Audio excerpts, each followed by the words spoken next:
Hello, everybody. Welcome back to the History Podcast, where we listen to your favorite people of history.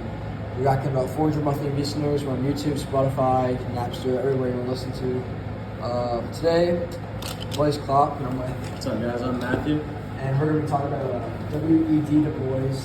We're going to give our personal opinions about him. To start off, I think he's a very great man. Caused a lot of change in this world for the better.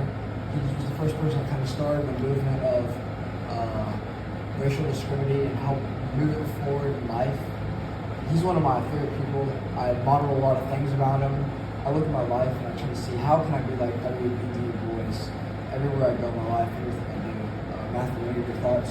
I think that W.E.D. Du Bois is a pretty prestigious writer, and I think that he wrote a lot of good stories. And I think that he was one of the main writers that helped the Harlem Renaissance be such a big event in history. Very good. Today, I'm just gonna start off with a primary source I have here, our first one out of the three. I'm just gonna talk about Du Bois himself. He was already well known in the famous black intellectuals of his era. Of course he was. The first black American to earn a PhD from Harvard University. Now that's a very big deal because Harvard, if you don't know, is a very distinguished school. Matthew will touch on this later about Harvard, but we won't talk about that right now. The boys published widely before becoming an NAACP director. Well, that's a very, very, very big accomplishment to be an NAACP director of publicity and research. He started the organization National Journal in President 1910. Many people overlook how big of an impact this was because he kind of started a movement that influenced a bunch of other African Americans around him and show them, look, you can read, write, you can do anything you want as long as you put your mind to it and you just beat the racial discriminatory walls that the U.S. has put against us. I think it's very, very inspiring what he's done. That's a little about him. That's about him, history about him. And Matthew's been talking about his college. Alright, so where did W.E.D. Du Bois go to college? He went to Harvard, which everybody knows, prestigious Ivy League school. To graduate from Harvard, you gotta be pretty smart, pretty put together, which obviously W.E.D. Du Bois is pretty put together because he helped racial discrimination, as we said earlier. He wrote stories. It's good. Yeah, so I'm gonna touch on a little more about that. Some famous people that we know that went to Harvard. Bill Gates. Bill Gates went to Harvard. Mark Zuckerberg went to Harvard, correct. There's a lot more famous people that went. This just show he kind of started the movement, again, black people going to college too. That's a big deal there. There's not many African In the Ivy League, too. In the Ivy League. Ivy League schools are great prestige. Everyone knows it. What was it? Dartmouth, Harvard, what else is there? Yale. Princeton, Yale. Those are all Brown. top tiers. Everyone knows Harvard being smart, so that was very cool to see. It's one of our sources there too. So now I'm going to talk about another primary source, a famous quote of his. Here's what he said. We'll annotate the quote. Either the United States will destiny increase or wait, hold on, let me restart that. Either the United States destiny will be ignorance or not be ignorance. Will destiny the United States. So what I think that means is he's saying the United States is not going to be ignorant. That's the first thing we need to be from this. He's saying our destiny will be defined by our ignorance or not our ignorance. Would you touch on that a little bit?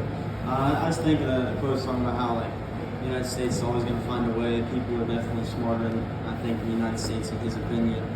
And I think that's what he meant by this quote right here, is that they're always going to find a way to overcome. All right. Now Matthew's going to read about I'll read you a little story. A little bit of his life story. Now, this is one of our other sources. This is our second source we have here. From my early web life story. In his autobiography, that chronicles my journey navigating the digital landscape from my earliest encounters with the internet to becoming a part of the online community. I share anecdotes about the evolution of technology, the impact of the social media, and the relationships formed in the virtual space through personal experiences and reflections. I explore themes of connectivity, identity, and the blurred lines between the digital and physical worlds. Ultimately, Web Life Story is a testament to the profound influence of the internet on modern life and the unique experience it offers. Okay, yeah, so like Mathematics just read. We just need to know about more details about his life because, he did all these great things. His journey, I mean, he was just trying to, to sum it all up pretty much, he was just trying to influence people, profound influencer of the modern life that he was in. And he said blur between the lines and try to show what the world really is. So I think that's really cool. So that was actually our third source, not our third primary source, a third source about his life.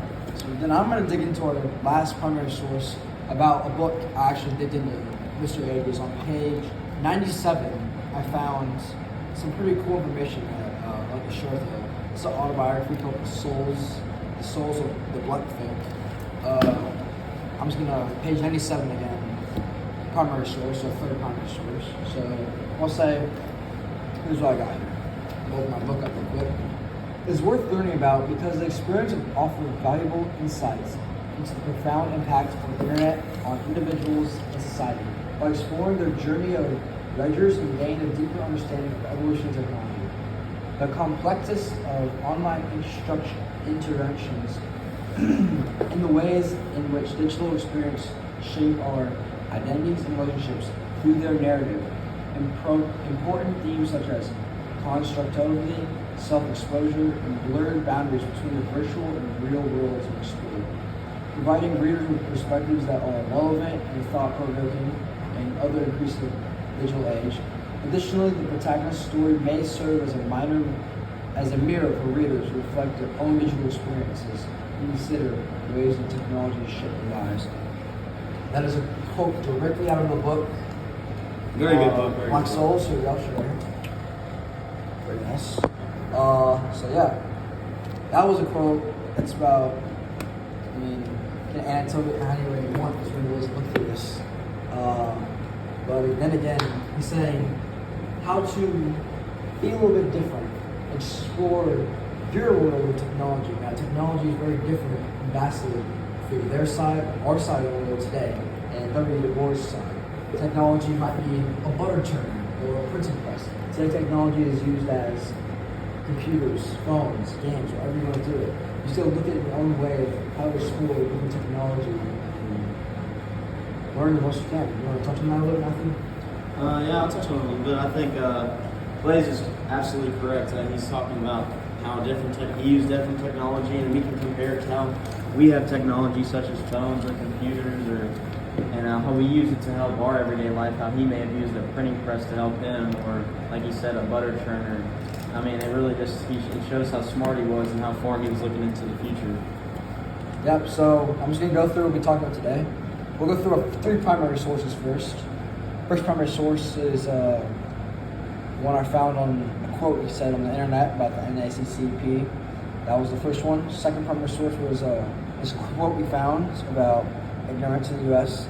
And our third primary source is the book he wrote, The Souls of Black Villagers.